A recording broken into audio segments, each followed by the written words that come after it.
these people are gonna get done for, and Ludmilla's okay because she's standing back there. This is not a sunset, guys. We're watching like a slow motion massacre here. I hate this, I hate this, I hate this. The music is so good. Oh my god. Why are they doing this to me? I guess I watch other shows like Band of Brothers and The Pacific and Generation Kill, and you know, one reason for shows about real events to be made are to get them to the wider public, to inform them, and yes, entertain them, but also so hopefully prevent them from happening again. And seeing the true horror is one way you can do that. Do you need help? It's over. Oh my god, that is so sinister. That is blood curdling. Oh, did it like cause the weather to change? Because I don't know anything about nuclear energy, I'm just like suspicious of everything. This is like so quality, just everything about this. That like acid, poison yellow.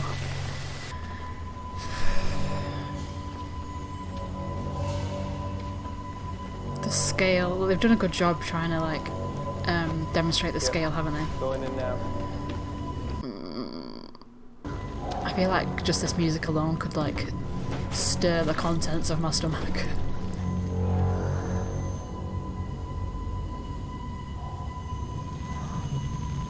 Oh my god. This is what horror is, isn't it? It's like the helpless feeling of knowing that things aren't going to end well.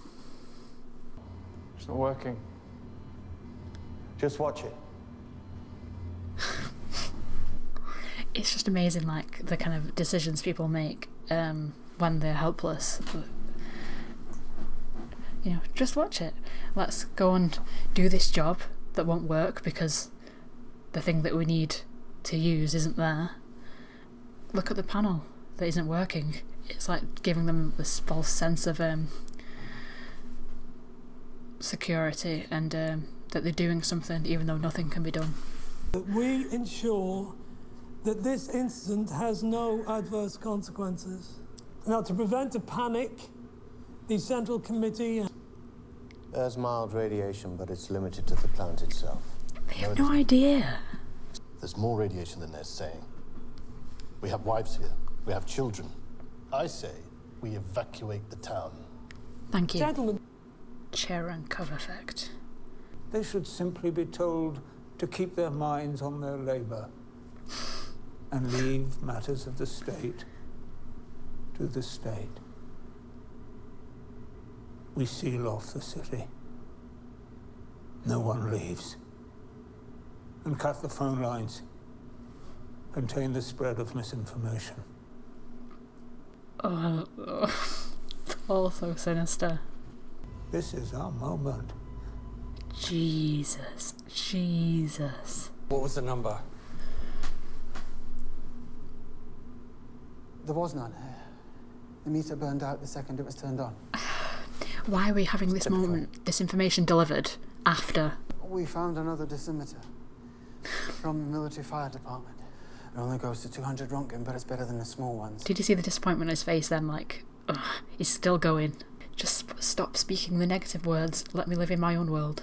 it's another faulty meter. You're wasting our time. I checked the meter against the control. What's wrong with you? This is frustrating. You didn't see graphite. So is that what it's made up of, and therefore it's exploded and it's evidence? Didn't! You didn't. Because 2 and 2 equals 5. It's funny that this is making me feel as nauseous as the see how it could goal. explode. I'll see it with my own. Yes, please. My own Do eyes. that. Do that.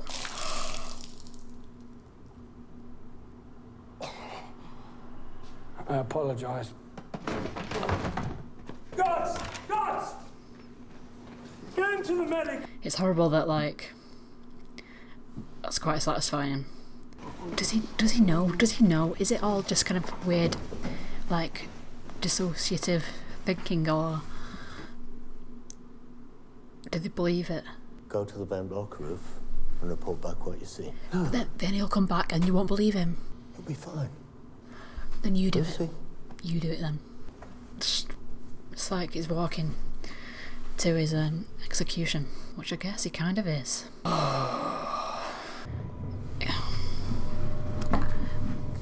This is so unfair. This is so unfair. It's making me not be able to breathe.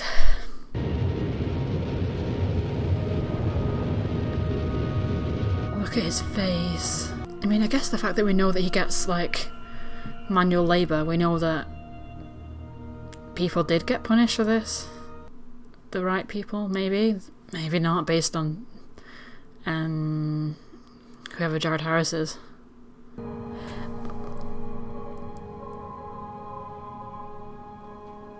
He saw what he saw.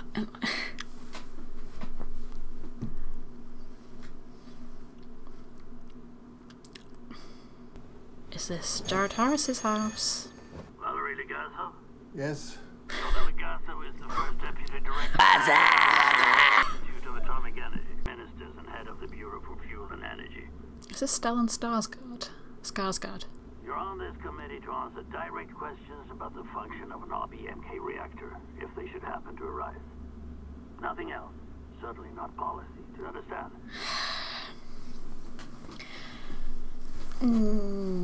So what that tells me is that he's gonna be a scapegoat. You know, right from the beginning there, he was like ready to say that it's dangerous. Clearly, people shouldn't be going into the area and stuff. But the guy on the phone didn't really want to listen. It's just like, you're doing this, answer questions, no more of your own thinky think.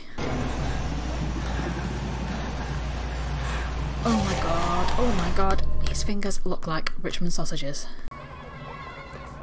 All these people that could have been excavated, exterminated, executed, I can't think of the word. Excommunicated, well, that's spelled disaster, didn't it? Exhausted, eczema,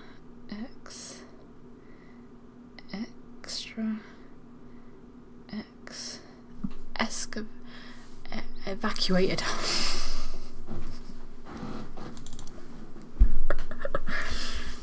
Bloody hell. Well, that was clearly an extremely quality show in every way. The acting, the music, the dialogue, the way it was filmed.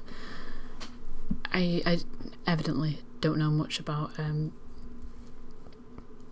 the mechanics of how this happened, but I'm also glad that I didn't feel like they were using exposition in a way that seemed dumb, like for that they wouldn't be explaining to each other what this and that meant. So I'm glad that they weren't doing that. So yeah, it makes me think that I should read up on it again and try to understand it. So I'm going to have a gander at this show, Chernobyl.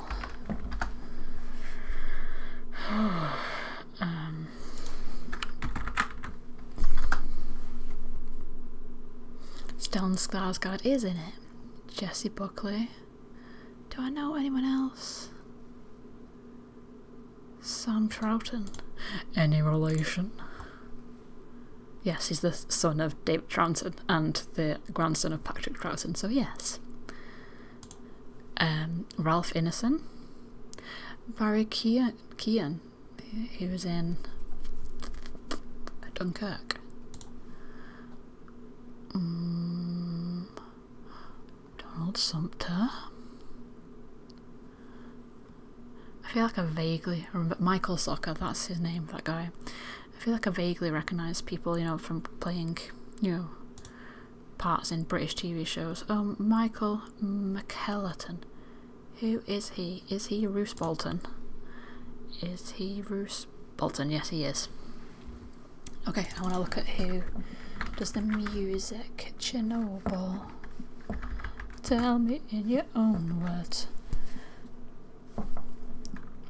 Composer. My mind is blanking, it is past 1 AM. Right, okay. Let's see if I can pronounce this. Hilda. My name is Hildur Guðnadóttir. Guðnadóttir? And she also did some music for Joker. That's what she did music for. Man, I like her. Skills. Yes, lady. So it won. I think Jared Harris, did he win an award for this? Or at least he was up for it. It received 19 nominations and won for Outstanding Limited Series, Outstanding Directing, Outstanding Writing. Harris, Skarsgard and Watson received acting nominations. I wonder who Watson will be, who Emily Watson will be. Will she be the wife of Jared Harris? Let's see what his name is. Valerie Legasov. Okay. At the Golden Globes it won Best Miniseries and Skarsgård won for Best Supporting Actor. That makes me interested about seeing Skarsgård. While the series was exhaustively researched, some liberties were taken for dramatic purposes, understandable, and certain critics, experts and people who have witnessed the events pointed out historical and factual discrepancies present in the show. You know, it's interesting. I wrote an essay once for when I was studying film about portraying real events and the care that you have to take. Basically it was artistic license versus cultural responsibility, historical responsibility. I talked about the what was it called? Fuck, I've got no idea. U571. Yeah, this one, which is about a World War II submarine boarded by American submariners to capture the Enigma machine. Yeah, so I believe it was the British that captured the Enigma machine, and also maybe Polish. Basically, they Americanized it. It's interesting how what level of artistic license we allow. Like, for example, when I was watching the bit when the nurse was initially looking out the window and seeing the fire, I thought in my head, like, this is a moment of artistic license. It might not be, for all I know, but it felt like it. But it doesn't feel, you know, kind of damaging to the event or to anybody involved.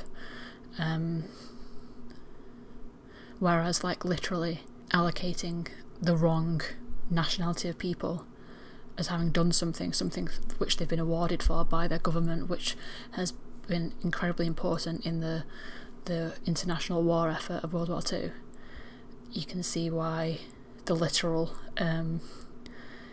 people involved and their family members might be upset about that.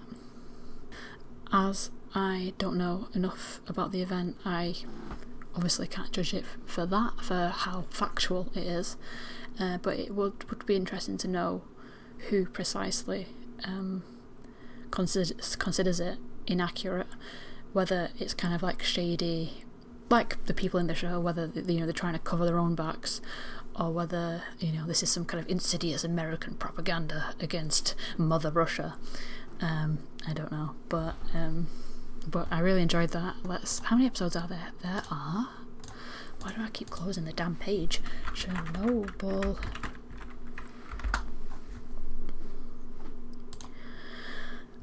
There are 5 episodes, and I'm assuming they're all 1 hour each. Wow, I'm so late. I'm like a year late to this.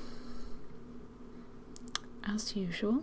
I feel like we've just seen the event and the immediate aftermath.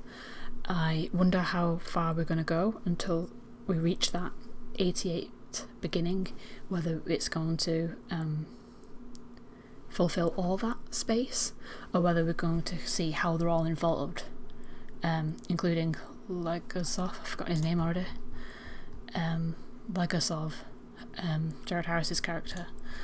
I imagine, because we've just seen the event happen, the next episode is probably going to involve a lot of people truly discovering what has happened, people falling ill everywhere, a lot of of the firefighters and the engineers at the plant coming into the hospital, and I imagine there's going to be a lot more gore and grotesquerie next episode, and probably a lot of crying wives.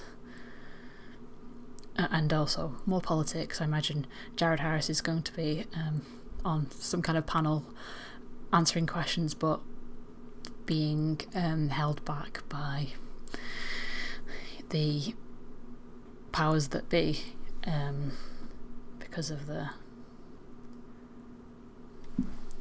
one of my favourite... it sounds trivial because, you know, this is a real event, and I don't want to trivialise it by mentioning an episode of Doctor Who, but one of my favourite episodes of Doctor Who is Midnight, which is the episode where the Doctor is on like a space flight or space train. It's like a bottle episode, and he's going through a planet called Midnight, and then something arrives and it infects one of the passengers, and that passenger ends up repeating whatever everyone else is saying, and that starts to stress people out, and people don't understand the situation, and the Doctor's trying to take charge, but everyone's paranoid about each other. They just becoming frightened, and I've been thinking about making a video essay about the power of fear and how that affects decision making, and yeah, the kind of mob mentality that leads to the culmination of that episode, which is pretty intense. So yeah, I hope you enjoyed that. If you've got any recommendations of other shows you want me to watch, if you've got any recommendations of other shows you want me to watch the first episode of and potentially go on to watch the full series of, then please write them below, or write them in the write them in the suggestion box I'll leave in the description. If you want me to continue with this show in particular, then give us a thumbs up, because I'll probably eventually go back and look at these premiere pioneers and judge which ones have the most interest based on that. And yeah, I hope you enjoyed this video. Like, comment, subscribe, hit the bell, and hopefully you'll join me next time.